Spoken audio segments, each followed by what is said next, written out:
ಯಾಕಂದರೆ ನಮ್ಮ ದೇಶದಲ್ಲಿ ವೈಜ್ಞಾನಿಕ ಮನೋಭಾವ ಬೆಳೀಬೇಕು.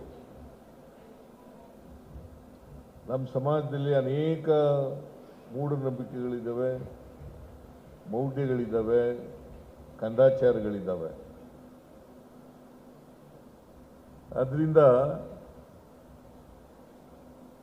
ವೈಜ್ಞಾನಿಕ ಮನೋಭಾವ ಬೆಳೀತಕ್ಕಂಥದ್ದು, ಪ್ರಶ್ನೆ ಮಾಡ್ತಕ್ಕಂಥದ್ದು, ವ್ಯವಸ್ಥೆಯ ಬಗ್ಗೆ ಪ್ರಶ್ನೆ ಮಾಡ್ತಕ್ಕಂಥದ್ದು ಇದು ಅತ್ಯಂತ ಅವಶ್ಯ. ವ್ಯವಸ್ಥೆ ಯಾಕಿದೆ ಹಿಂಗೆ, ಬದಲಾವಣೆ ಯಾಕಾಗಿಲ್ಲ, ಇದನ್ನ ವಿಜ್ಞಾನದ ವಿದ್ಯಾರ್ಥಿಗಳಾದಂಥ ತಾವು ಅರ್ಥ ಮಾಡ್ಕೋಬೇಕು ಅಂತಕ್ಕಂಥ ಮಾತುಗಳನ್ನು ಹೇಳಲಿಕ್ಕೆ ಬಯಸ್ತಾ ಇದ್ದೇನೆ. ಬಹಳ ಜನ ವಿಜ್ಞಾನ ಓದಿರ್ತಾರೆ, ಆದರೆ ಮೌಢ್ಯಗಳನ್ನು ಮೂಢನಂಬಿಕೆಗಳನ್ನು ಬಿಡಲ್ಲ. ಅದು ನಮ್ಮ ಶಿಕ್ಷಣದ ಕೊರತೆ ಅಂತೇಳಿ ನಾನು ಭಾವಿಸ್ಕೊಂಡಿದ್ದೇನೆ.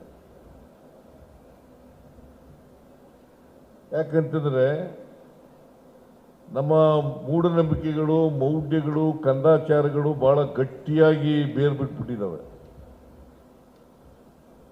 ಹೇಗೆ ನಮ್ಮ ಸಮಾಜದಲ್ಲಿ ಸಾಮಾಜಿಕ ವ್ಯವಸ್ಥೆ ಆಳವಾಗಿ ಬೇರು ಬಿಟ್ಟುಬಿಟ್ಟಿದೆ, ಹಾಗೇನೆ ಮೂಢನಂಬಿಕೆಗಳು ಕೂಡ, ಮೌಢ್ಯಗಳು